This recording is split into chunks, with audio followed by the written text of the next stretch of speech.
Alors comme ça, tu t'es mis à DaVinci, mais tu n'oses pas toucher à la page Fusion. Tu as peur. Eh bien aujourd'hui, je vais t'aider à vaincre cette peur. Regarde un peu ce qu'on va fabriquer.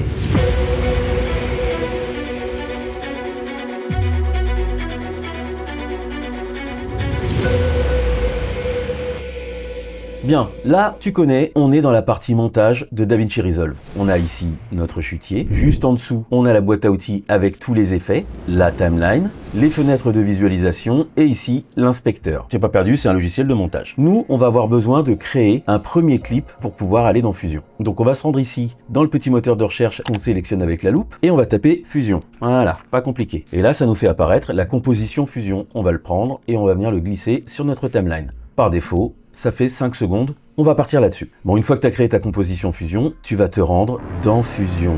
Et là, tu t'approches du bouton maudit. Allez, on appuie. Et tu tombes là-dessus. Bon, allez, je t'explique. Ici, première chose qu'on a, ça s'appelle un nœud. Celui-ci s'appelle Media Out. Sa fonction, c'est de relier tout ce qu'on va fabriquer dans Fusion à notre timeline. En gros, tout ce qui va être relié à Media Out pourra apparaître dans la partie montage. Tant qu'on n'est pas relié, on n'apparaîtra pas. Je vais vous faire une petite démonstration. Ici, on a une petite ligne avec une liste de nœuds qui sont les nœuds qui sont censés être les plus utilisés. On va aller chercher ici le texte. Donc je vais cliquer dessus et là, il va me créer un nœud texte. Ce nœud texte, il est comme tous les textes habituels, donc on va pouvoir aller dans la petite case et remplir et mettre un truc spirituel, genre Kevin. Oui, c'est spirituel. Et là, on constate que rien ne s'affiche. Voilà, c'est Fusion quoi. Bon, et bien en fait, si rien ne s'affiche, c'est parce que on lui a pas demandé d'afficher quoi que ce soit. Je vous montre. Quand je passe ici au-dessus de mon nœud, vous voyez une sorte de petit bitonio là, en bas à gauche qui apparaît. Et ben ce petit bitonio, le rond noir de gauche, c'est cet écran-là, et le rond noir de droite, c'est cet écran-là. Et donc du coup, si on clique dessus, il nous affiche le contenu du nœud dans l'écran qu'on lui a sélectionné. Donc ça, tu vas voir, je vais jouer assez souvent avec. Donc du coup, ce texte que je viens de créer, si je le relie à Media Out et que je retourne dans ma partie montage, il apparaît, tu vois. Et si je reviens ici et que j'enlève le lien, je vais dans ma partie montage, il est disparu parce qu'on lui a pas demandé de l'afficher. Alors on va le rafficher comme ceci. Donc ici, c'est notre master, c'est là où on voit notre sortie. Et là, pour l'instant, je n'ai affiché que mon texte. Donc là, on a déjà fait une première chose. Maintenant, ce qu'on va vouloir faire, c'est lui rajouter un background en dessous. Et ben, on va venir chercher ici le background. Et ce background, en fait, je vais te montrer un petit truc. Si tu appuies sur la touche Shift et que tu viens le glisser sur la petite cordelette, la cordelette change de couleur. Quand tu relâches, il est relié. Un nouveau nœud apparaît qui s'appelle le nœud merge. Alors le nœud merge, pour que tu comprennes à quoi ça sert, c'est un genre de mélangeur. En gros, les deux calques qui sont reliés au nœud merge sont mélangés. Et là, pour l'instant, on n'affiche que du noir, simplement parce que le noir, c'est notre background et qu'il est au-dessus du texte. Tout ce qui est relié ici à l'entrée verte va être au-dessus et tout ce qui est relié à l'entrée jaune va être en dessous. Donc là, on voit bien qu'ils sont inversés. Le texte, il est en dessous. C'est comme si on était placé comme ça. Donc, pour rectifier ça, on va aller sur notre merge ici et on va appuyer sur CTRL-T. Et là, il nous les inverse. Le texte est maintenant sur l'entrée verte et le background sur l'entrée jaune. Donc, il est bien passé en dessous. Comme ça, je mets ça, comme ça, tu comprends mieux. Voilà, on progresse. Donc, ce background, c'est exactement comme dans tous les logiciels. Si je vais ici, dans mon inspecteur où j'ai tous les paramètres, je vais pouvoir lui changer la couleur. Par exemple, si je remonte ici, voilà, je vais le griser un petit peu, on va lui donner une petite teinte. C'est un bon début. Donc, on a notre texte, notre background. Et maintenant, comment on va faire pour animer ce texte puisqu'on n'a pas de timeline? En fait, je vous ai menti, il y en a une de timeline, elle est juste là. Alors cette timeline, on voit ici les petites graduations. Et les petites graduations, en fait, ce sont les images. Donc image 2, 4, 6, 8, 10, 12, jusqu'ici 118, en sachant qu'on sait que notre clip, il fait que 5 secondes. C'est marqué là. Quand je retourne dans Fusion, tous ces nœuds ont une durée de 5 secondes. Bon, et maintenant, tu vas me demander comment on fait pour animer. En fait, c'est pas compliqué. Tu sélectionnes ton texte, et quand tu reviens ici dans l'inspecteur, tu vas pouvoir jouer sur la taille de ton texte, juste là, simplement. Et quand il y a le petit bouton ici qui apparaît en dessous, ça va permettre de remettre le texte à sa taille initiale. Donc nous, ce qu'on va faire, c'est qu'on va venir ici, dans la petite timeline, on va se placer tout au début, et ensuite on va venir sur la taille, et on va lui donner un point clé. On va venir se placer à la fin de la timeline, on va changer la taille, par exemple comme ça c'est très bien, et maintenant mon texte, il est animé. Tu as fait ta première animation dans Fusion. Normalement, avec ça, tu dois pouvoir commencer à comprendre un peu comment tout ça fonctionne. Donc, on va pouvoir monter d'un cran en complexité. Alors, je vais effacer tout ce que j'ai fait et on va repartir de zéro. Voilà. Bien, tu te rappelles, je t'avais dit qu'ici, on avait une petite liste de nœuds qui sont les plus utilisés. Et dans cette petite liste, tu vois ici là vers la droite, toutes ces petites icônes, en fait, ce sont des nœuds en 3D. Et en fait, on va venir chercher celui-là, le texte 3D. On va cliquer dessus et on a un texte en 3D qui vient d'apparaître ici, dans notre petite pataugeoire à nœuds. Alors, ce texte en 3D, comme le texte en 2D, on va marquer un truc intelligent, Kevin, je veux rien entendre, et si je l'affiche, voilà, déjà on a une petite différence, là on sait qu'on est dans un environnement 3D. Bon, là le texte il est moche, alors on va l'aider un petit peu, je vais pas changer de police, et je vais descendre ici, chercher extrusion, et je vais jouer sur profondeur d'extrusion, et en fait quand je vais tirer ici sur ce petit bouton, mon texte s'élargit, parce que c'est un texte en 3D. Bon par contre c'est moche, mais on a ici ce petit bouton rond là juste au-dessus, qui va nous permettre de simuler l'éclairage, voilà. Et là, on la sent bien, notre 3D. C'est un bon début. Maintenant, ce texte 3D, on va essayer de lui donner un petit peu plus de tronche que ça. Alors, je vais te montrer un truc. Quand on est ici, et qu'on est venu chercher l'extrusion, par défaut, on est sur extrusion classique. Ça, c'est sympa, mais ça va pas nous plaire. Nous, on va aller chercher personnalisé. Et là, on se retrouve avec ce petit graphique. Alors, ce petit graphique, je vais t'expliquer. Je vais d'abord faire pivoter ici mon texte, en sachant que tout ce que je fais dans cette fenêtre n'a pas d'influence sur le résultat final. C'est juste une façon de prévisualiser ce qu'on est en train de faire. Donc si j'appuie sur CTRL et que je joue avec la molette, ça zoome, ça se rapproche et ça s'éloigne. Si j'appuie sur SHIFT et que je fais molette de souris, là on tourne du haut vers le bas, comme ceci. Et moi j'ai une petite molette latérale, donc je peux aussi, hop, tourner autour. Et donc on va se positionner ici pour bien observer la tranche qui est ici. Donc la tranche, c'est tout ce qui se passe ici, là, toute la petite épaisseur, toute l'extrusion. Et donc en fait, ce graphique, il nous montre la déformation qu'on va appliquer à notre extrusion quand on va tirer sur largeur de biseau. Ah ouais, là ça fait rien parce qu'en fait, il faut jouer un tout petit peu sur subdivision. Voilà. Et il nous affiche exactement la même chose qu'on a ici sur notre graphique. Donc en gros, une pente à droite, une pente à gauche et plat au milieu, comme ici. Et si je viens ici, que je clique au milieu de la petite barre, ça va me créer un point. Et ce point, si je le descends, voilà, t'as vu ce qui se passe ici dans la fenêtre? Eh ben, je crée le même creux. Là, t'as dû comprendre un petit peu le principe.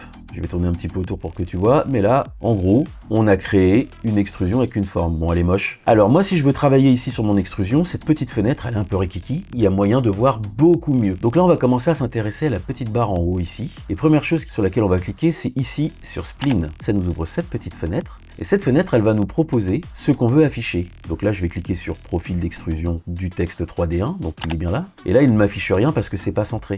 Pour le centrer, je vais venir cliquer ici sur le petit bouton zoomer et ajuster. Et quand je clique dessus, il est venu me placer tout mon graphique en plein milieu. Et ce graphique, c'est bien le même que celui qui est ici, mais là, on y voit un petit peu plus clair quand même. Donc, ce qu'on va faire, pour lui donner une tronche plus sympa, on va prendre le premier point qui est ici, on va venir le décaler là, et on va essayer de se créer des petits créneaux. Donc à chaque fois que je clique ici sur une des lignes, ça va créer un point, et ce point, je peux le déplacer. Donc ce qu'on va faire, c'est qu'on va mettre un petit créneau de une colonne, comme ça, et on va venir placer le point en dessous à une colonne. Ici, on va venir placer ici, on va créer un autre point, et tu vois, en temps réel, c'est en train de transformer mon texte. Donc là, je vais venir chercher ici, et voilà. Donc on a bien créé une extrusion creuse. Bien maintenant, je vais fermer le spline ici, comme ça, je vais voir ce que je vais faire. Ce texte 3D, maintenant, on va vouloir l'habiller et le rendre joli. Donc ce que je vais faire, c'est que je vais te montrer pas à pas comment je vais faire pour lui rajouter des reflets. Et donc pour ça, je vais devoir créer un sacré paquet de nœuds. Là, on va commencer à rentrer chez les pros. Donc, premier nœud dont je vais avoir besoin, c'est un nœud qui va me permettre de remplacer le matériau qui recouvre ici mon texte. Et pour ça, j'ai une petite astuce. Si tu appuies sur CTRL et sur espace, tu as cette petite fenêtre qui apparaît. Donc, si tu es habitué à After Effects, tu as déjà vu quelque chose de similaire avec le plugin d'Andrew Kramer qui s'appelle FX Console. Hey, what's up? Andrew Kramer here for Video Copilot. Merci Andrew. Et donc ici, on l'a nativement à l'intérieur. Je vais taper remplace. Et comme ça, je vais tomber ici sur ce nœud-là qui s'appelle remplacer matériau 3D. Ce nœud, je vais le relier à mon texte. Et là, tu le vois pas, mais il a remplacé le matériau. Alors fais-moi confiance, je vais te montrer un petit peu après. Je vais prendre mon texte qui est ici. Je vais aller ici dans ombre et décocher ici utiliser une matériau. Mais c'est quoi cette faute d'orthographe là? Bon, on va quand même le désélectionner. Ça fait apparaître ici le biseau de matériau. Donc on a le matériau principal et celui du biseau. Je vais afficher le texte. Si je change le matériel du biseau, on voit bien mon biseau qui change de couleur. Et ma face, elle garde sa couleur. Donc ce qu'on va faire, nous, c'est qu'on veut conserver que la face pour l'instant. Donc pour ça, je vais venir ici et dans le biseau matériau, je vais prendre l'alpha et je vais le mettre à 0. Et donc là, tu constates que tout mon biseau, tout ce qui était à l'intérieur, a disparu, je ne vois plus que ma face. Petite chose que je vais rajouter, c'est qu'ici mon nœud, pour y voir plus clair, il va falloir que je le renomme pour me rappeler de ce que c'était. Donc, je vais appuyer sur F2 et ça va me permettre de le renommer. On va l'appeler face et on va dire OK. Et maintenant, on va créer un deuxième nœud qui va nous permettre de récupérer notre biseau. Donc, je vais prendre tout ça et je vais copier-coller. CTRL-C, CTRL-V. Je vais le placer un petit peu au-dessus, comme cela. Celui-ci, au lieu de l'appeler face, je vais l'appeler biseau 1. Et ce biseau 1, je vais nous l'afficher. Voilà, donc là, on a le biseau 1 qui est affiché. Et pour s'en rendre compte, je vais aller dans ombre, comme tout à l'heure, sauf que je vais inverser. Donc je vais lui remettre son alpha et je vais descendre l'alpha de la face. Et maintenant, il va falloir que je les remette ensemble. Donc tu te rappelles, pour ça, il fallait utiliser un merge. Et donc, qu'est-ce qui se passe si je vais prendre mon merge ici et que je le pose et que je viens relier ici un de mes calques? Eh bien, ça ne marche pas. Et la raison, elle est simple, c'est que tu ne peux pas relier des calques ici qui sont en 3D à un merge en 2D. Donc, tu t'en doutes, il existe un merge en 3D. Et le merge en 3D, il est ici. Donc, je vais venir le poser ici. Je vais relier mon remplacement matériaux ici et celui-là ici. Donc, les deux sont reliés sur le merge. Et donc, si j'affiche le merge, j'ai bien les deux. Alors, il y a une petite subtilité dont j'ai oublié de te parler. C'est que si je vais ici sur mon remplacement matériel,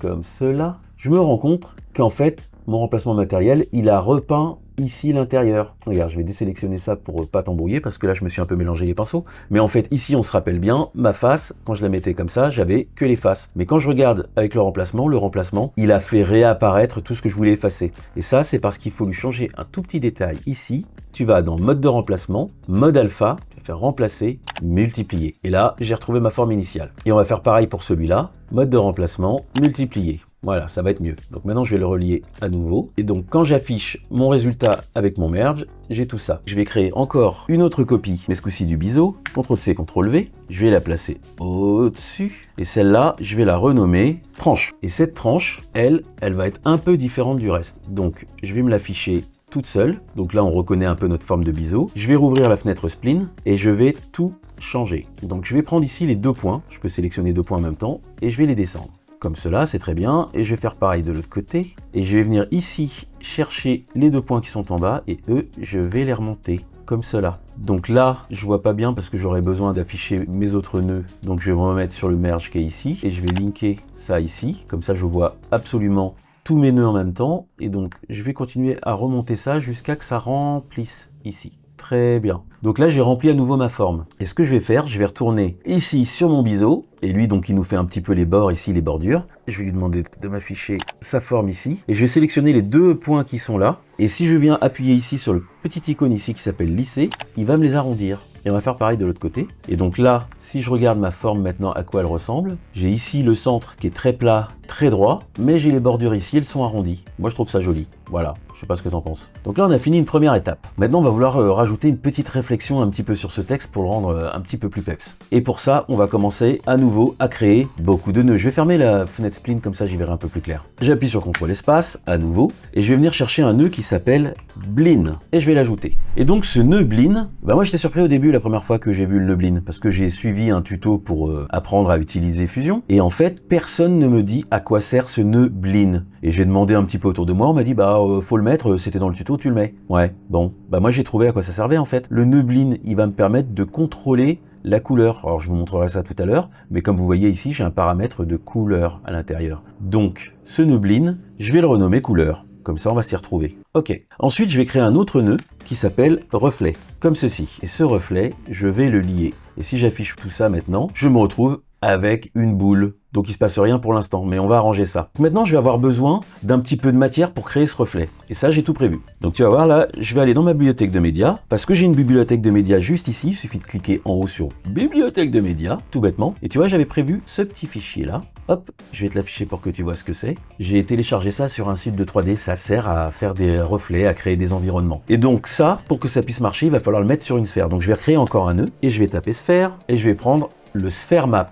Donc ça va me permettre de mapper une sphère. Donc si je relie ici mon petit média sur la sphère map et que j'affiche la sphère map, mon média a été mis dans la sphère. Et donc maintenant cette sphère, je vais l'attraper ici et je vais faire un truc particulier, je vais appuyer sur Alt, maintenir, et quand je vais venir ici le relier et que je vais relâcher, ça va m'ouvrir une petite fenêtre dans laquelle on va me proposer plusieurs options. Et là je vais choisir couleur de réflexion. Voilà. Et maintenant que tout est lié, si j'affiche hop ma réflexion, voilà.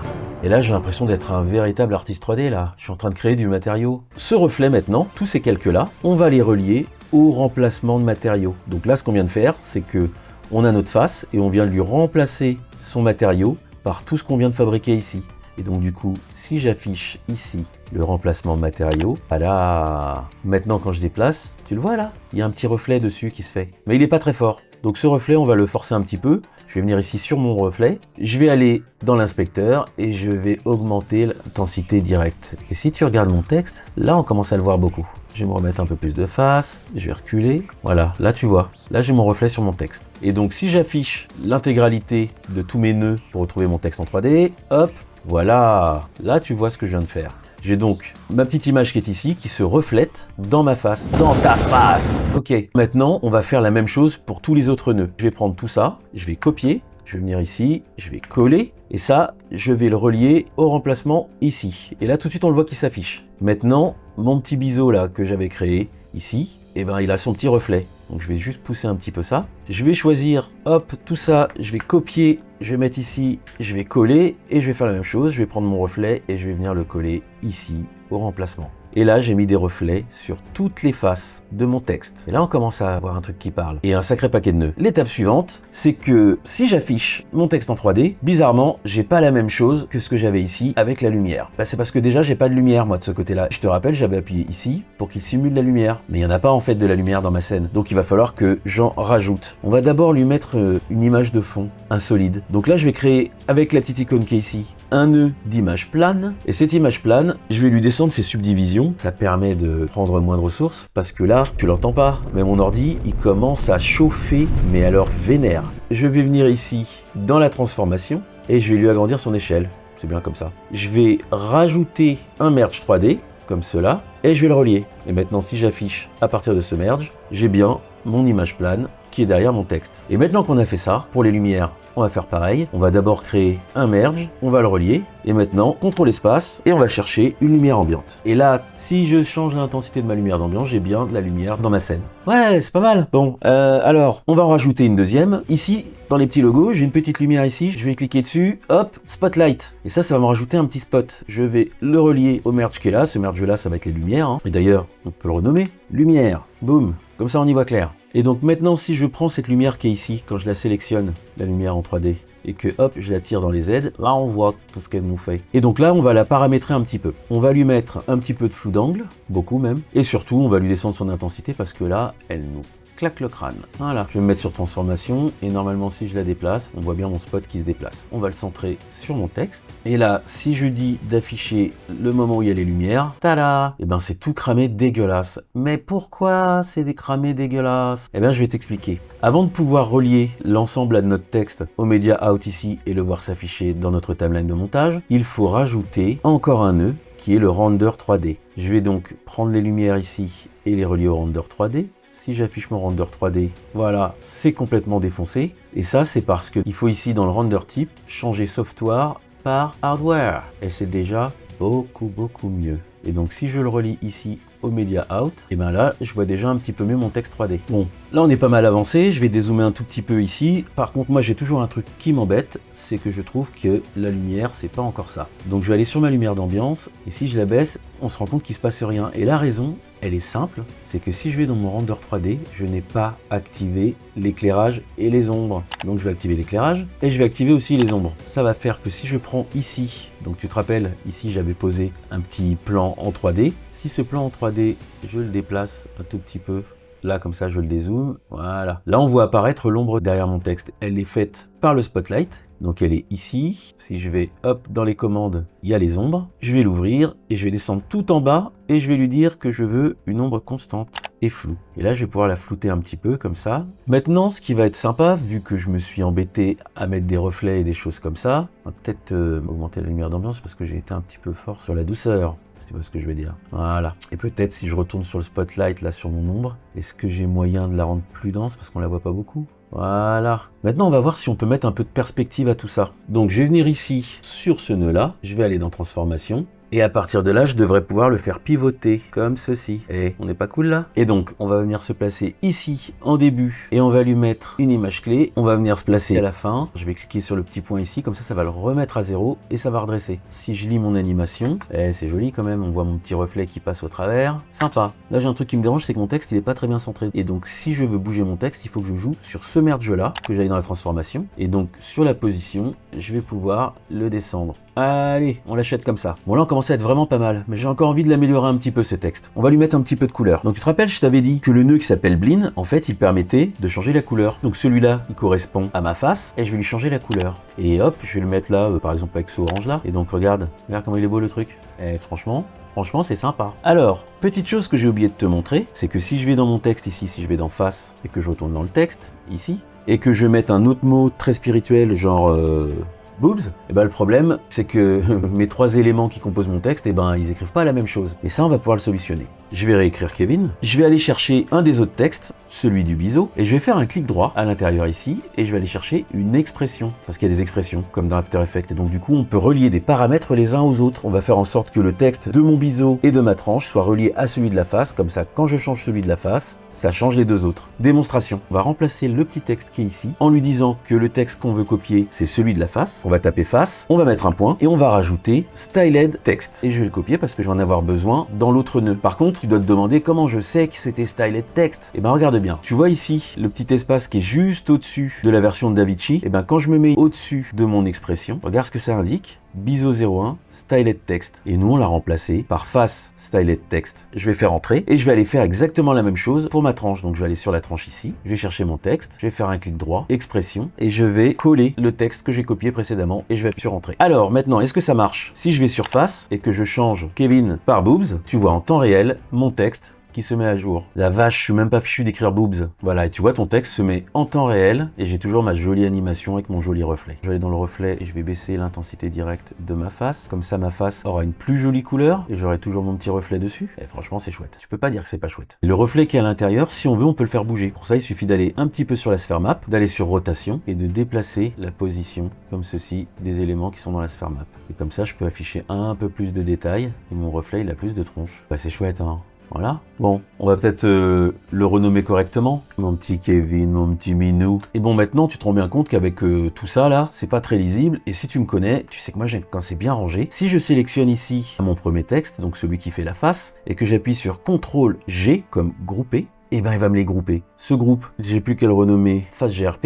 Et je vais faire pareil ici. Et on va sélectionner tout ça. CTRL-G, F2, biseau, GRP. Et enfin, pareil pour tout ce bloc-là, CTRL-G, F2, tranche GRP. Alors après, tu vas sans doute me demander « Ah, mais comment je fais si je veux faire des modifications ?» T'inquiète, je sais comment on fait. Regarde, tu vas prendre ici, face GRP, et là tu vas faire CTRL-E, et il va te l'ouvrir. Et tu pourras accéder à tous les nœuds qui sont à l'intérieur. Et après, quand tu le refermes, c'est rangé. Fini le bordel. Et tiens, je vais peut-être commencer à... Donc maintenant, si je retourne en montage, tada! J'ai mon super texte d'intro. Kevin, le retour. C'est hyper chouette. La prochaine étape, on pourrait ramener des caméras en 3D et faire des mouvements de maboule. Mais ça, on va le garder pour un autre tuto. Bah voilà, c'était pas la mort. Mais bon, faire des animations, c'est bien gentil. Mais le mieux, c'est de savoir comment monter.